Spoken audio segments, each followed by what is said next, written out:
qu'est-ce qui bloque, qu'est-ce qui ne marche pas, pourquoi est-ce qu'on a besoin de réformes et pourquoi est-ce qu'on n'y arrive pas. Il y a un écocide. La Turquie, le Japon, la Chine. Et rien ne doit freiner le combat pour la place des femmes dans notre société. Alors vous voulez qu'on donne un coup de main au changement après que le changement ait échoué? Il faut qu'on parle de tout ça, non ? Bonjour à toutes et à tous, ravi de vous retrouver pour un nouveau numéro de La Petite Conversation, le podcast des jeunes de Terra Nova.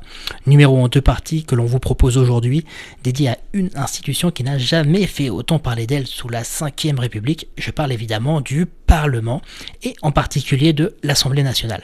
Longtemps dans l'ombre de l'exécutif, le Sénat puis l'Assemblée sont redevenus au centre des débats politiques. Jamais depuis 1958, ils n'avaient connu une telle passion, une telle effervescence autour des discussions. Alors qu'auparavant, le fait majoritaire devait garantir au président de la République une majorité claire pendant 5 ans, ce n'est plus le cas depuis les législatives de 2022.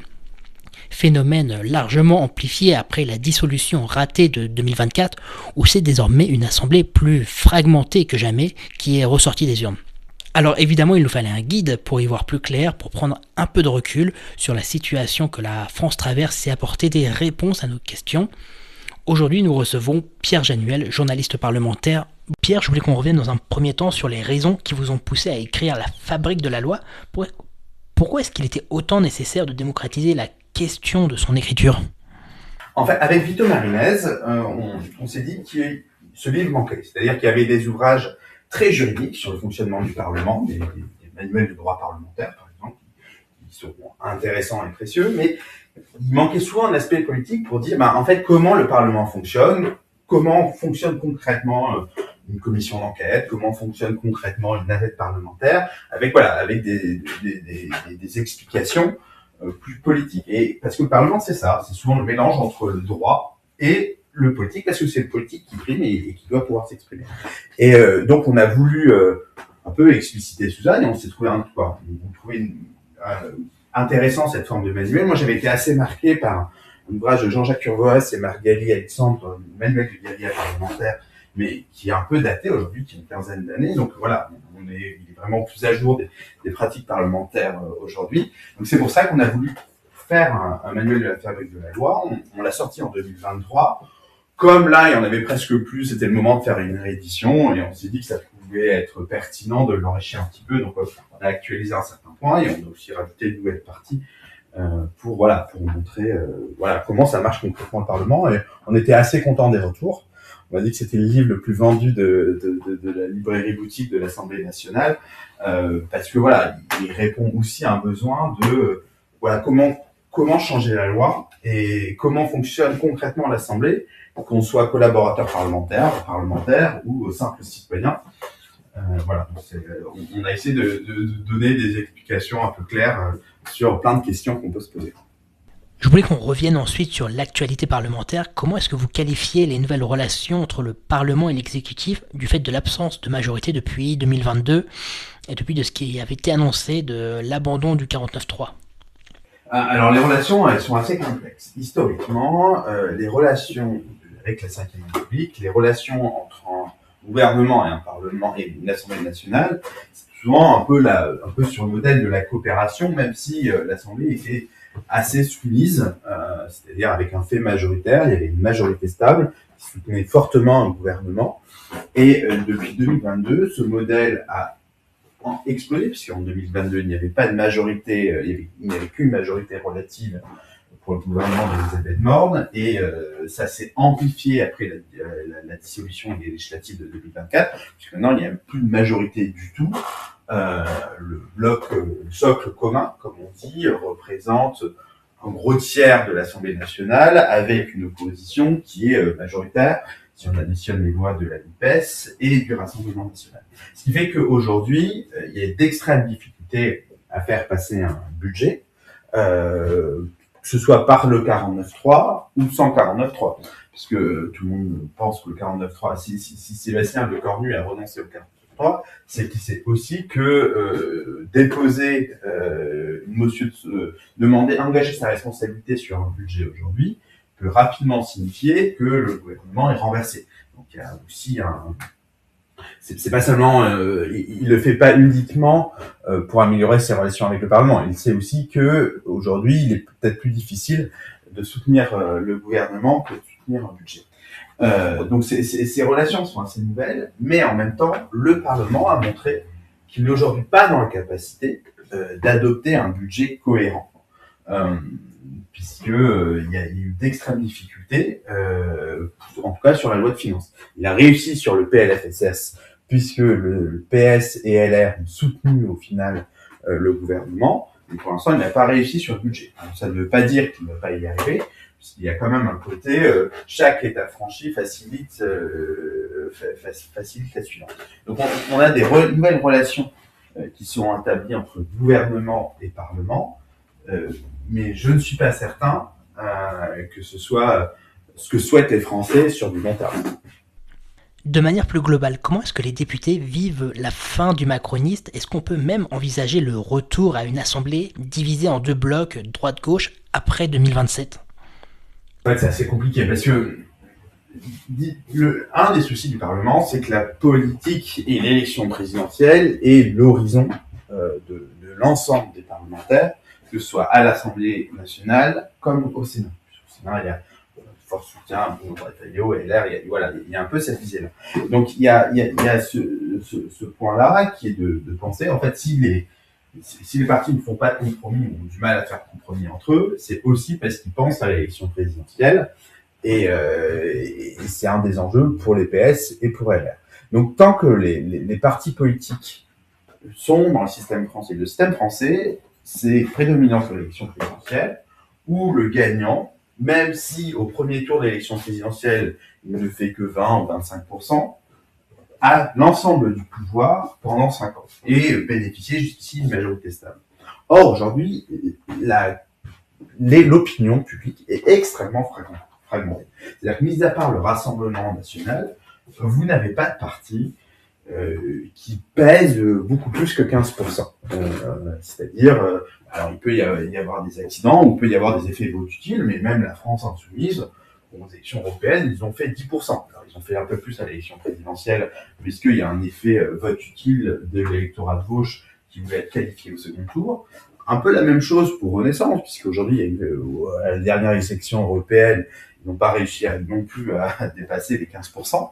Et LR qui pèse 6-7% de l'opinion publique. Et au gré des élections, comme il y a cet effet vote utile, un candidat ou un parti peut faire ponctuellement plus. Alors LR et le PS sont plus implantés au niveau local, donc réussissent mieux les élections locales.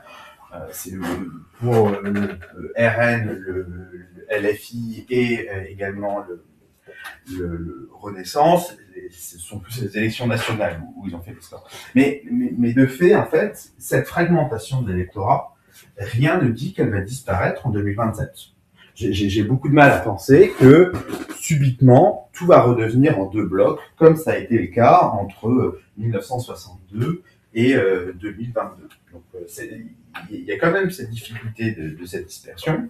Et l'ensemble des partis mis sur l'élection présidentielle en disant après tout sera plus clair, rien ne dit que tout sera plus clair. Et donc il va falloir peut-être commencer à s'habituer à travailler avec une assemblée qui est d'une part beaucoup plus fragmentée qu'auparavant, c'est-à-dire qu'au lieu des 4 ou 5 groupes parlementaires, l'Assemblée nationale aujourd'hui il y en a plus de 10, et dans le même temps une Assemblée nationale sans majorité claire, ce qui change beaucoup de choses. Quel regard est-ce que les sénateurs et sénatrices, donc les parlementaires de l'autre chambre, portent sur leurs confrères et consoeurs?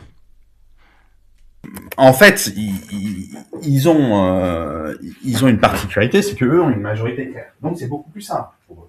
Aujourd'hui, au Sénat, il y a une majorité entre LR et l'Union centriste, une majorité stable, une majorité ancienne, c'est-à-dire qu'ils gouvernent ensemble depuis une dizaine d'années, depuis 2014, et bon, ils savent où ils veulent aller. Donc ils regardent l'Assemblée nationale avec parfois un peu le mépris qu'a le bon élève pour le corps. Mais en même temps, ils ne sont pas aujourd'hui facteurs de stabilisation de la Ve République. Le Sénat a toujours eu un problème. Lionel Jospin parlait d'une anomalie démocratique, et il avait raison, c'est-à-dire que c'est quand même une chambre qui n'a été que 3 ans de gauche sur les 70 dernières années.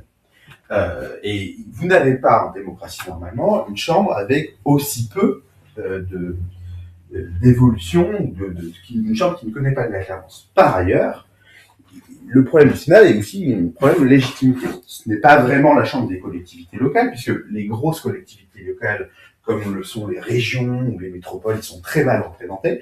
C'est plutôt la chambre de la France rurale, encore aujourd'hui, c'est la chambre des élites de la France rurale.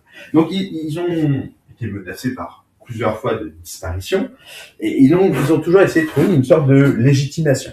Et un des aspects pour lequel Michel Debré souhaitait qu'il y ait un Sénat, c'est qu'il le voyait comme la chambre de stabilisation de la Ve République. C'est-à-dire, il l'a dit d'ailleurs dans son discours au Conseil d'État, si jamais on était assuré d'avoir une majorité stable à l'Assemblée nationale, on n'aurait pas forcément besoin du Sénat, qui, en cas d'instabilité, pourrait être la chambre d'appui du gouvernement. Or, ce qu'on constate depuis 2 ans, c'est que le Sénat a refusé d'endosser ce rôle de chambre de stabilisation de la République. C'est-à-dire que c'est une chambre qui, plutôt que se dire, on va essayer, on voit que c'est très compliqué pour le gouvernement et on va essayer d'être un appui stable, s'est dit, on peut enfin mettre en place le programme des LR. Les LR avaient un peu disparu de la scène nationale en faisant un score inférieur à 5% à l'élection présidentielle et à peine mieux aux dernières européennes, mais ils ont une forte majorité au Sénat, donc ils peuvent mettre en place un certain nombre de textes. Et on a vu le poids du Sénat, par exemple, de Bruno Retailleau dans le gouvernement François Bayrou. Mais moi je vois cette difficulté d'un Sénat qui, au lieu de se dire on va être la chambre de stabilité, s'est dit on va être la chambre qui va mettre en place un programme des Républicains qui reste quand même un parti assez faible dans l'opinion. C'est-à-dire c'est un parti qui fait 5-6%, qui est parfois en décalage, c'est un parti qui ne représente qu'assez mal aujourd'hui la France urbaine. Si on voit la sociologie électorale des LR, elle est un peu déconnectée de l'ensemble du pays. Et les sénateurs aussi sont protégés. J'en avais parlé avec un parlementaire qui était assez intéressant, qui était au Sénat puis à l'Assemblée nationale depuis 2024, et qui dit qu'au Sénat c'était quand même assez agréable. C'est-à-dire que vous connaissez vos électeurs, vous avez 2-3 000 personnes maximum qui sont électeurs. C'est plutôt des cadres où en fait c'est des élites souvent de la France rurale, c'est aussi des maires, des adjoints au maire, c'est des gens assez polis et avec qui les relations entre les sénateurs, quelle que soit leur étiquette, sont assez bonnes. Mais quand vous revenez député, vous êtes confronté un peu à la violence du monde, c'est-à-dire que vous avez un électorat très ségrégé, c'est-à-dire dans les zones rurales on va voter RN, en centre-ville on va voter NUPES. Et entre les deux, un peu Renaissance, vous avez un mécontentement très fort de l'opinion vis-à-vis de l'état du pays et vis-à-vis du fonctionnement des institutions, et vous vous prenez un peu en pleine gueule. Et voilà, en fait, c'est facile d'être sénateur aujourd'hui. C'est facile d'être sénateur quand, pour les députés, ils sont confrontés à une violence beaucoup plus forte, et en même temps, j'ai oublié que le député seul, le parlementaire seul n'y peut rien. Ce sont d'abord des assemblées collectives. Et quand le collectif n'arrive pas à se décider, comme c'est le cas à l'Assemblée nationale, où il n'y a jamais de majorité et où on ne sait jamais sur lequel ça peut tomber, c'est assez compliqué.